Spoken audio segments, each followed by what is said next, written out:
قابل احترام حضرات علماء کرام، معزز حاضرین، آپ کے سامنے اس خطابت کے میدان کے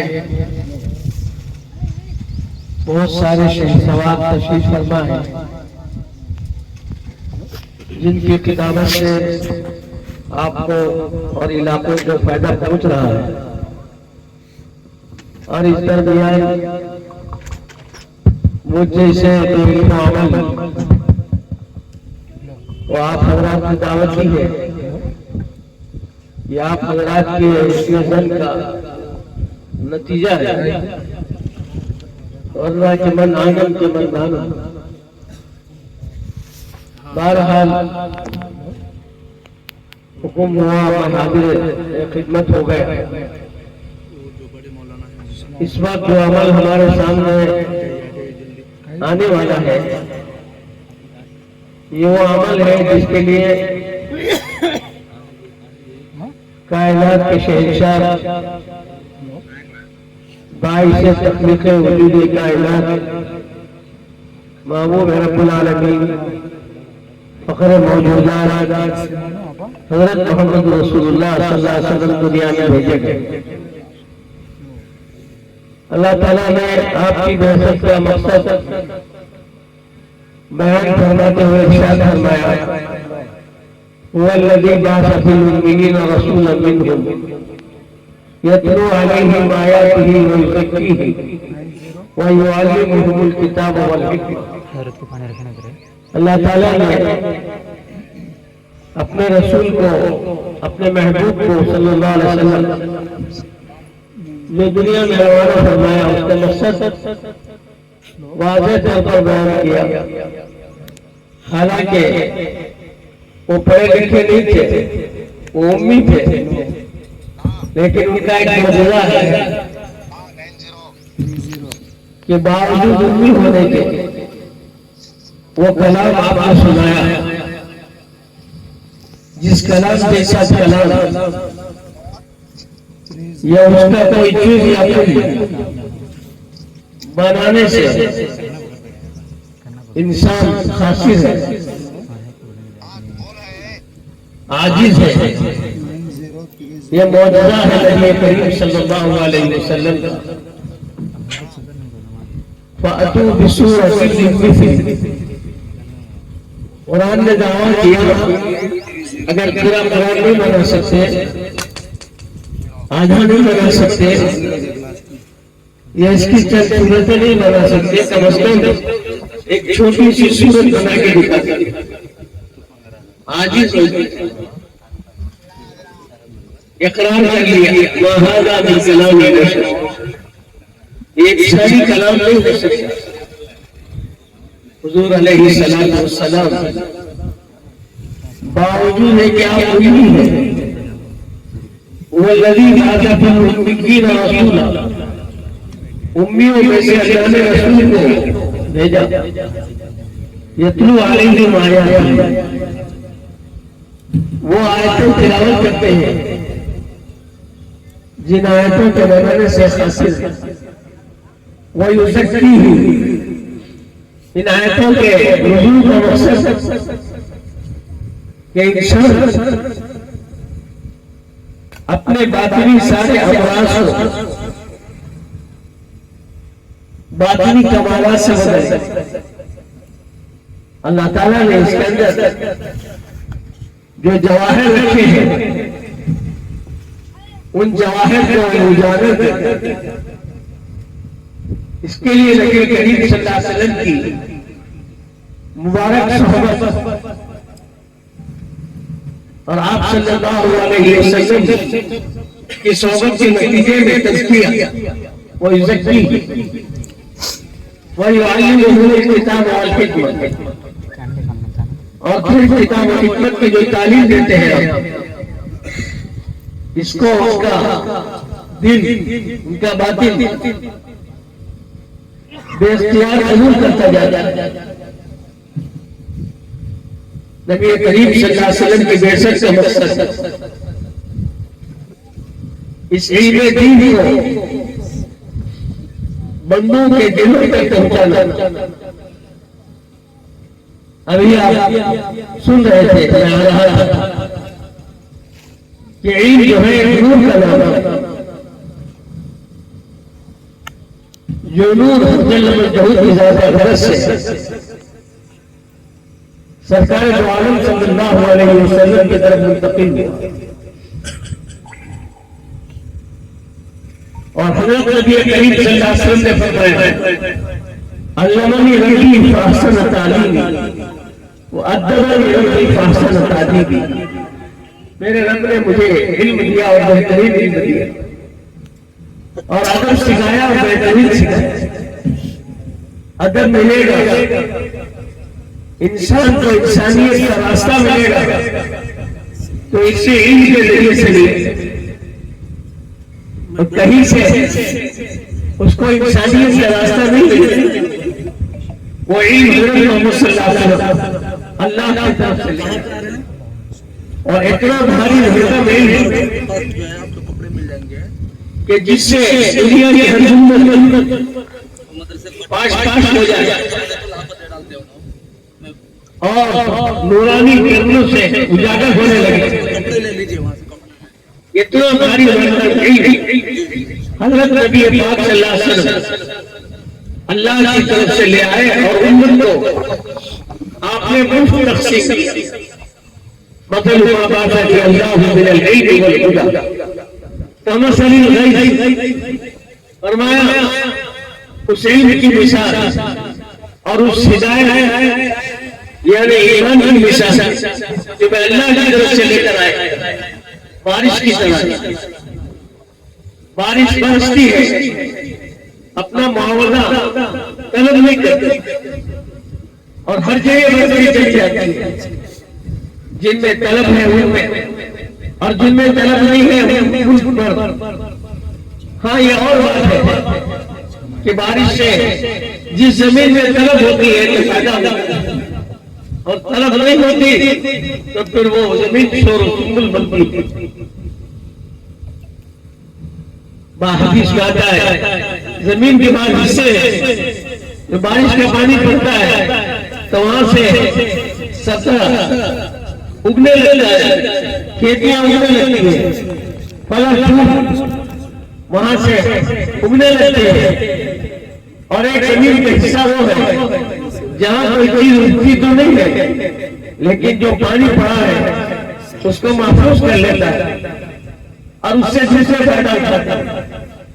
اور ایک حصہ تو سنبل زمین ہے کہ پانی تو پڑتا ہے وہاں بارش کا لیکن فائدہ کم نہیں ہوتا. لیکن بارش برسنے برسوں پر برستی جاتی ہے. اللہ کے نبی صلی اللہ علیہ وسلم کی جو بارش برسی ہے جیسے حضرت بلال پر برسی, حضرت خباب پر برسی, حضرت عمار پر برسی, حضرت ابوبکر و عمر عثمان و حیدر پر برسی, ویسے ہی آپ کی بارش ابو جہل پر بھی برسی, ابو لہب پر بھی برسی, عتبہ اور شیبہ پر بھی برسی. لیکن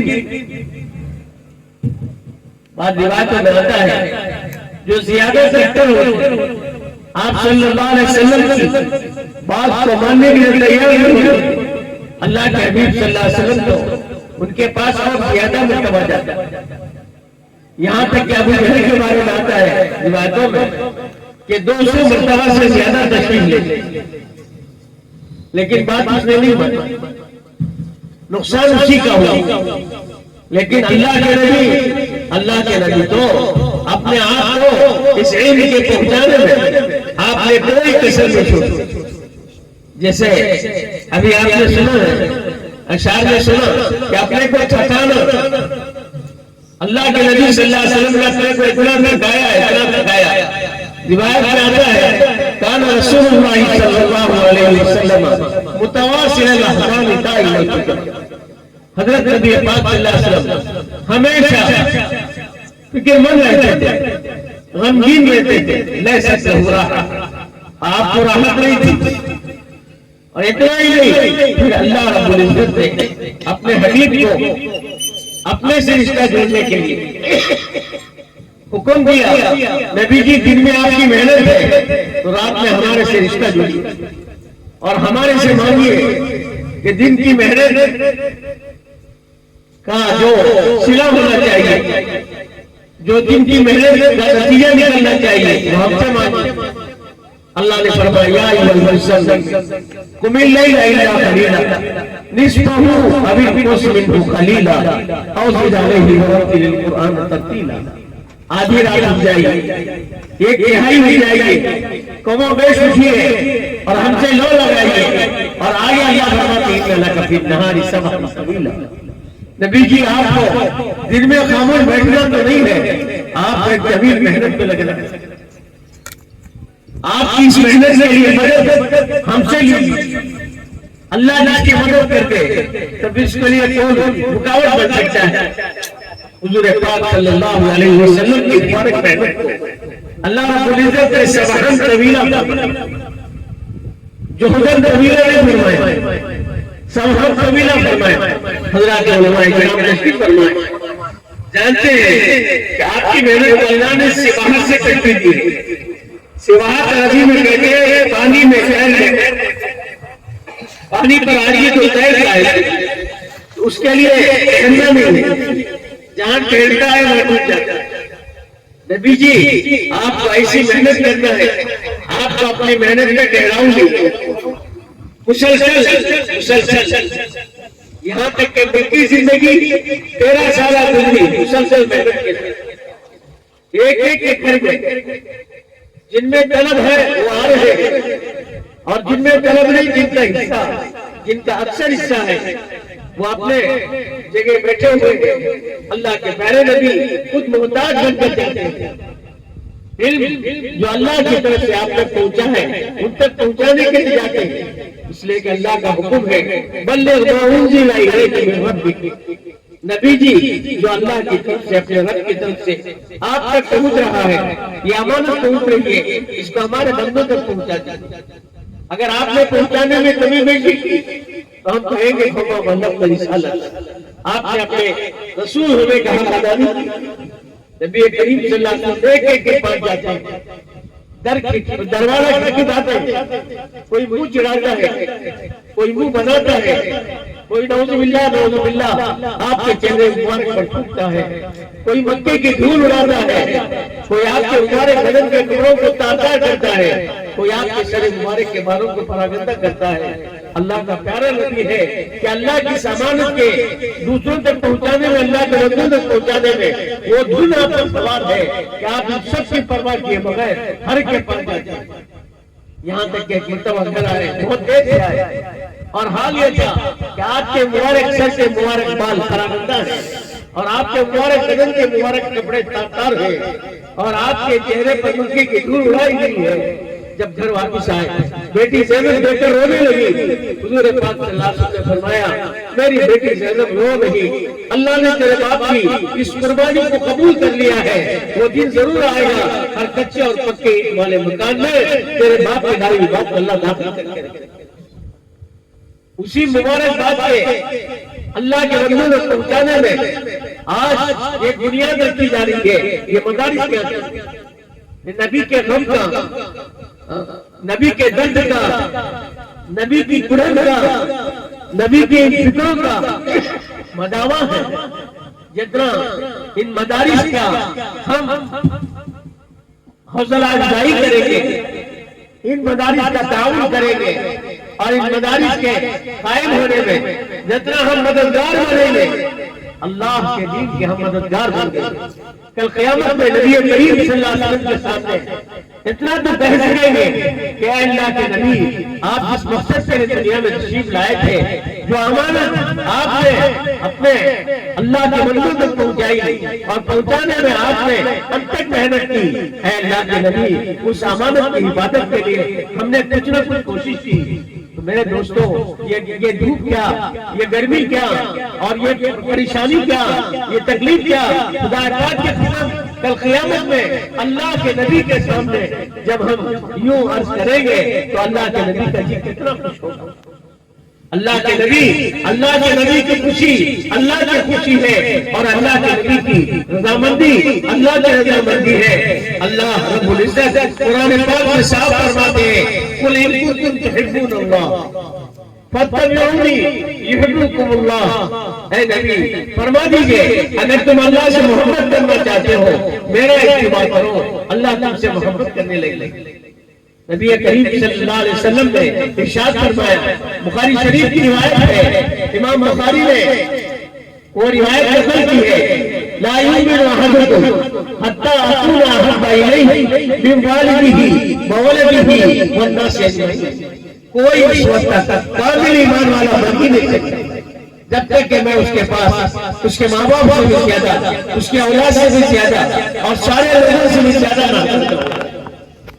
امام بخاری نے ایک باب مستقل قائم کیا ہے بخاری شریف میں، فرماتے حب الرسول من الایمان، رسول کریم صلی اللہ علیہ وسلم سے محبت کرنا وہ ایمان میں داخل۔ اور محبت کیا ہے؟ ان المحب لمن یحب یطیع، جس کو جس سے محبت ہوتی ہے وہ اس کا اطاعت شیار غلام بن جاتا ہے، اس کی ہر بات کو من وعن ماننے لگتا ہے۔ رسول پاک صلی اللہ علیہ وسلم نے اسی لیے اپنے غلاموں سے فرمایا، بلغوا عنی ولو آیۃ، ایک بات میری طرف سے پہنچی ہے وہ دوسروں تک پہنچا دو قربان جائے۔ حضرات صحابہ کرام رضوان اللہ تعالی علیہم اجمعین پر ہمارے ماما کہ نبی کریم صلی اللہ علیہ وسلم کے مبارک زبان سے جو بات سنی اس کو دوسروں تک پہنچانے کا اس قدر سے قدر کی۔ مرد کا مرد عورتیں کیسی تھی اس زمانے میں، چنانچہ پردہ جو ہے حجاب یہ پہلے نہیں تھا، اب پردے کی آیت ہے، پردے کی آیت رات میں اتری ہے۔ دیکھو یہ ہے کہ یہ آیت سننے کے بعد ہر گھر کس طرح پہنچ گئی۔ اللہ کے نبی کا ایک پیغام جو اللہ کے نبی تک پہنچا ہے، اس پیغام کو پہنچانے میں صحابہ کرام نے کتنی ہلچل مچی تھی۔ اور پھر جب دن آیا ہے مجال ہے کوئی عورت بغیر پردے کے لیے، ایک تو علم آیا اور علم کو دوسروں تک پہنچایا، اور دوسرا اس علم پر اپنے آپ کو کس طرح علم پر عمل پیرا ہوئے۔ قرآن پاک کی آیت کی انما الخمر والمیسر والانصاب والازلام رجس من عمل الشیطان فاجتنبوه۔ اب مجال ہے اس کے بعد کسی نے شراب کو چھوا دی، ہاتھ میں جام ہے تو انہیں لیا، لبوں تک پہنچایا ہے تو گرا دیا، تازہ شراب پی ہے اور یہ آیت کان میں پڑی ہے تو انگلیاں ڈال کر پانی پیٹ کر خے کر کے شراب کو نکال دیا۔ اور اتنا ہی نہیں ہے بلکہ جو شراب پیتے دنیا سے چلے گئے اور یہ شراب اللہ کو بہت ناپسند تھی، تو پھر ان کا کیا حل ہوگا؟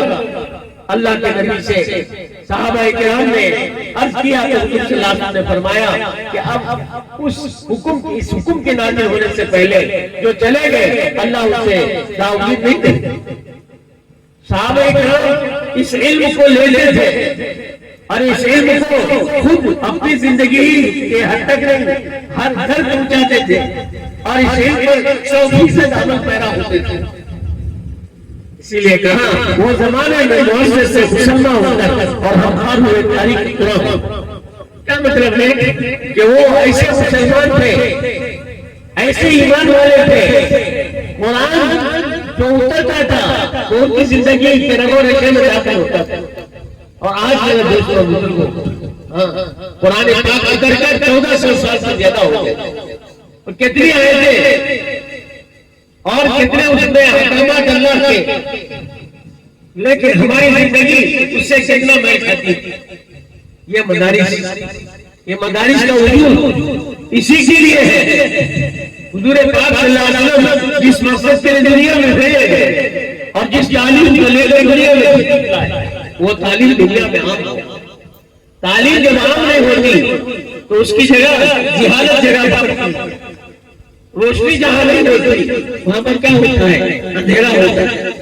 دیکھو حضور پاک صلی اللہ علیہ وسلم جب تشریف لائے تھے وہ دور کتنا خطرناک تھا، دور قتال تھا، دور زنا تھا، دور خمر تھا، دور حرب تھا، جھگڑے اس میں ہو رہے تھے، ایک اونٹ نے بے عقل اونٹ اس نے غریب کا پہلے پانی پی لیا بازار کے اونٹ سے پہلے، تو اس پر لڑائیاں چلاتے تھے، چند گھنٹے کے لیے نہیں، چند دن کے لیے نہیں، 300 سال تک لڑائیاں چلتی تھیں، اور لڑائیاں کرتے تھے اور دوسری برائیاں کرتے تھے، شرماتے بھی نہیں تھے، مجموع میں ہمیں اعلان کرتے تھے اولئک آبائی فجینی بمثلہم اذا جماعتنا یا جریر المجامع۔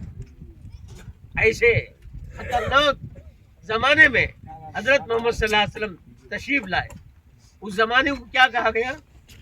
دور قتال نہیں کہا گیا، دور زنا نہیں کہا گیا، دور حرب نہیں کہا گیا، اس زمانے کو دور جہالت کہا گیا۔ جہالت جو ہے یہ ہے ساری برائیوں کا سبب، علم کا نہ ہونا، علم کی روشنی کا نہ ہونا، یہ اندھیرا ہی اندھیرا ہے۔ بیٹے کو باپ کا ادب کیسے معلوم ہو؟ یہ علم معلوم کرائے گا۔ شوہر بیوی کو شوہر کا حق ادا کیسے معلوم ہو؟ شوہر کا حق یہ علم بتائے گا۔ اور چھوٹے کو بڑے کا حق کیسا معلوم ہو؟ یہ علم بتائے گا۔ یہ علم رہنمائی کرتا ہے، یہ علم اندھیرے کے اندر اجالا ہے، یہ علم صحیح راستہ بتاتا ہے۔ اور حدیث میں آتا ہے لِكُلِّ شَيْءٍ طریق وَطَرِيقُ الْجَنَّةِ الْعِلْم، ہر چیز تک پہنچنے کا ایک راستہ ہے، جنت تک پہنچنے کا راستہ علم ہے۔ میں مبارکباد دیتا ہوں ہمارے بھائی کو کہ جن سے اللہ تعالیٰ اتنا اونچا کام لے رہے ہیں، اور آپ حضرات نے بہت خوشائن بات ہے یہ کہ اس وقت ایسے موقع پر کہ علم کی ابتدا ہو رہی ہے، ابتدا کے لیے آپ ابتدائی مکان بنا رہے ہیں اور یہاں بنیاد مدرسے کی ڈال رہے ہیں۔ حضرات علماء کرام کو آپ نے بلایا ہے، حضرات علماء کرام کو آنا، تشریف لانا اور ان کے ہاتھوں اس بنیاد کا رکھا جانا، یہ خود خوشائن بات ہے کہ جس مقصد کے لیے آپ بنیاد رکھنے جا رہے ہیں، انشاءاللہ اللہ اس مقصد میں آپ کو کامیاب کریں گے۔ آپ نے علماء کرام کو بلایا ہے، اور ابھی آپ نے سنا کہ علم جو آتا ہے نا، یہ کتابیں تو ایک ذریعے کے طور پر ہیں، درسگاہیں ذریعے کے طور پر ہیں، اصل علم آتا ہے العلم بالتلمس، علم آتا ہے استاد کے سینہ بسینہ، استاد کے سامنے زان و ادب طے کرنے سے علم آتا ہے۔ معلم حقیقی حضرت محمد صلی اللہ علیہ وسلم ہے، اور آپ سے علم لیا صدیق اکبر نے، فاروق اعظم نے، عثمان و حیدر نے، حضرت بلال نے، حضرت خالد، 1.25 لاکھ صحابہ آپ کے تلامذہ ہیں، اور آپ ان سب کے استاد ہیں، معلم حقیقی ہیں، اور آپ ہی سے واسطہ بالواسطہ یہ علم ہم تک پہنچا ہے۔ دیکھو بخاری شریف پڑھے بغیر کسی کو عالمیت کی سند ملتی نہیں ہے۔ جب بخاری پڑھنے بیٹھتے ہیں تو امام بخاری رحمۃ اللہ علیہ کی حدیث، ہر حدیث پر امام بخاری نے ایک سند بیان کی ہے، چاہے حدیث 1 سطر کی بھی کیوں نہ ہو، لیکن اگر سند 4 سطر کی ہوتی ہے، امام بخاری سند ضرور بیان کرتے ہیں۔ اور بخاری شریف پڑھنے ہم بیٹھے تھے اپنے استاد کے خدمت میں، تو ہمارے استاد نے سب سے پہلے دن اپنے سے لے کر امام بخاری تک اپنی سند پہنچائی تھی، اور امام بخاری اپنے سے لے کر سرکار دو عالم صلی اللہ علیہ وسلم تک اپنی سند پہنچاتے ہیں۔ کیا مطلب ہے کہ علم جو حضور صلی اللہ علیہ وسلم سے ملا ہے یہ ایسے ہی نہیں ملا ہے، فلاں نے فلاں کے سامنے زان و ادب طے کیے ہیں، فلاں نے فلاں کے سامنے زان و ادب طے کیے ہیں، ہوتے ہواتے یہ علم ہم تک پہنچا ہے۔ میرے دوست اور بزرگوں، یہ علم اصل حق جل مجدہ کے ذات اقدس سے ملا ہے۔ ہمارے استاد حقیقی حضرت محمد رسول اللہ صلی اللہ علیہ وسلم، صحابہ کرام ہیں، تابعین ہیں، تبع تابعین ہیں، اولیاء امت ہیں۔ اللہ اکبر، یہ وہ علم ہے جس کی ایک سند ہے، اسماء رجال پر مستقل محدثین نے کلام کیا ہے۔ میرے دوستو، جتنے دنیا کے علوم ہیں، یہ علوم کہلانے کے قابل بھی نہیں ہے، یہ تو فنون ہے۔ دنیا ختم ہو جائے گی، ان کا علم بھی ختم ہو جائے گا، لیکن یہ علم چونکہ حق جل مجدہ کی ذات اقدس کے ساتھ جڑا ہوا ہے۔ اللہ تعالیٰ لا یموت، وہ حی لا یموت، اللہ کو کبھی موت نہیں آتی، ہاں وہ ہمیشہ سے ہے، ان کا علم ہمیشہ سے ہے، تو یہ علم والا بھی اس کا علم بھی ہمیشہ رہے گا۔ اللہ تعالیٰ اس علم کی قدر کرنے اس بنیاد کو قبول فرما کر پورے علاقے کے لیے ایک روشنی کا مینار اللہ سے بنائے. وآخر دعوانا ان الحمد للہ رب العالمین.